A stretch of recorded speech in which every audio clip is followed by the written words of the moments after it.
In this video, I'll be going over the unit circle, what it is, and what some of its uses are. Now, the unit circle is a circle with a radius of 1 that we use to find the values of certain trigonometric functions given certain angles. And when given a certain point along the circle, we can use it to find the opposite. We can draw a triangle and use it to find the opposite and adjacent sides, which will help us find our trigonometric functions. And we can find our opposite and adjacent sides by drawing lines down here, but the hypotenuse will always be equal to 1, since the circle has a radius of 1, and all of these hypotenuses will just have a value of 1.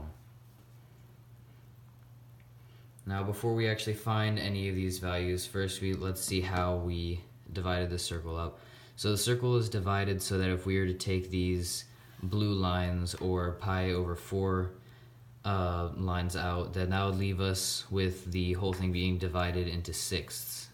This being pi over 6, this would be 2 pi over 6, but it's simplified as pi over 3 here. This value is pi over 2, which just expands into 3 pi over 6, and it goes all the way around the circle like that. So when we start with pi over 6 as our first value on the circle here, we see that it's equal to 30 degrees, but how do we get that? Well, here, this half of the circle here is equal to 180 degrees, which is just half of a whole circle, which is 360 degrees, and it's also equal to pi radians, since a whole circle is equal to 2 pi radians. So we can set pi equal to 180 degrees, and since we know that these two are equal, we can just say pi divided by 6 is equal to 180 divided by 6, which is 30 degrees. And then as we move around the circle, as we add another 6, we add another 30 degrees, and then the pi over 4, or the blue lines here, just represent kind of a midpoint between those right here.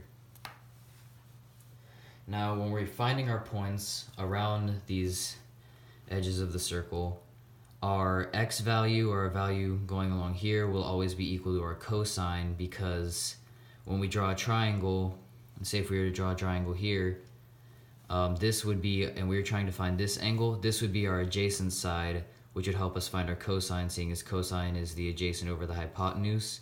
So this value is our cosine, and it's the same thing for sine.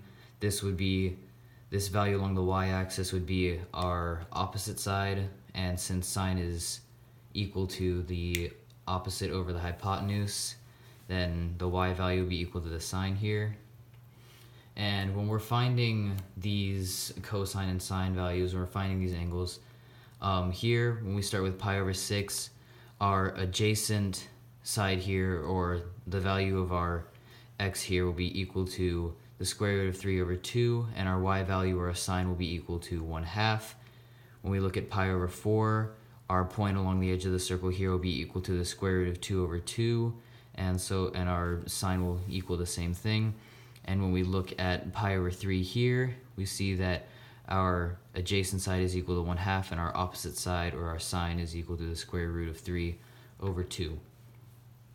And these points are the exact same on these sides of the circle, except the different quadrants on the circle follow the same quadrants of rule on a graph, the same quadrant rules on a graph. So here on the first quadrant, both values would be positive. Here, the cosine, or the x value, would be negative. Here, both values would be negative, and here, only the y value, or the sine, would be negative. So now that we know all of that, we can start trying some examples here. So our first question asks us to find the tangent of 30 using the unit circle, and for people who like radians more, that just equals pi over 6 radians. So since we know tangent is equal to the opposite or the adjacent, we need to find the length of those sides here. So we can find 30 degrees right here on our unit circle. If we were to draw a line right here and a line right here, this line, our adjacent side, would be equal to the square root of 3 over 2, and this line, or the opposite side, would be equal to 1/2. So knowing that, all we need to do is just set up an equation. So we have our opposite side, or 1/2, is being divided by our adjacent side, which is the square root of 3 over 2. Now to solve this equation, all we need to do is flip the denominator and then multiply, which gives us an answer of 2 over 2 times the square root of 3, which simplifies. The 2's cancel out, and that leaves us with 1 over the square root of 3. But the problem doesn't end there, because we aren't supposed to have a square root on the denominator, ever. So a way we can get rid of those is by multiplying the numerator and denominator by the value of the square root on the denominator. So here, we're just going to multiply the numerator and denominator by the square root of 3, which leaves us with a final answer of the square root of 3 over 3. So in our next example here, it's asking us to find the secant of pi over 4 using our unit circle. Now we can tell that pi over 4 is also equal to 45 degrees. Now we know that the secant is equal to the hypotenuse over the adjacent, so we know that our numerator will be equal to 1, and now all we need to do is find our adjacent side.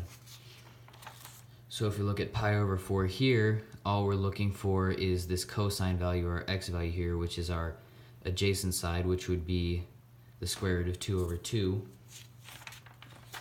So knowing that, all we need to do is set up an equation of 1 divided by the square root of 2 over 2. We do the same thing we did in this problem. We flip the fraction, we multiply, and then since we have a square root on the bottom, we multiply the numerator and denominator by that square root. So 2 over the square root of 2 times the square root of 2 over the square root of 2, which leaves us with an answer of 2 times the square root of 2 over 2. The 2's cancel out, which simplifies to a final answer of the square root of 2.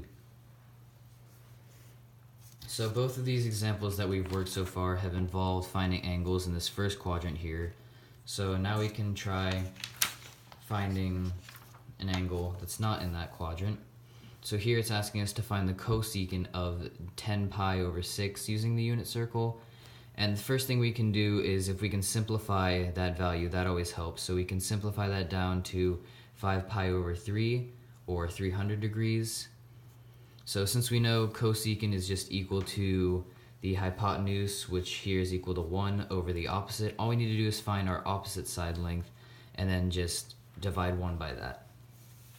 So if we look on our unit circle here, and 5 pi over 3, we can just look at this point right here and say, okay, so our opposite side, or our sine, will be equal to the square root of 3 over 2. But all we need to do here is, since it's in the fourth quadrant and our y value will be negative, it's going to be negative square root of 3 over 2. So then all we have to do is plug that opposite side that we just found into the equation. So now we have 1 divided by the negative square root of 3 over 2. Again, we just flip this fraction here, we multiply, which gives us negative 2 over the square root of 3. Now we need to get rid of that square root in the denominator by multiplying numerator and denominator by the square root of 3.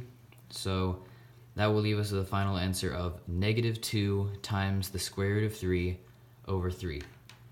So now that we've found and used those examples, you can now tell how to find the measures of certain angles given a point along the unit circle.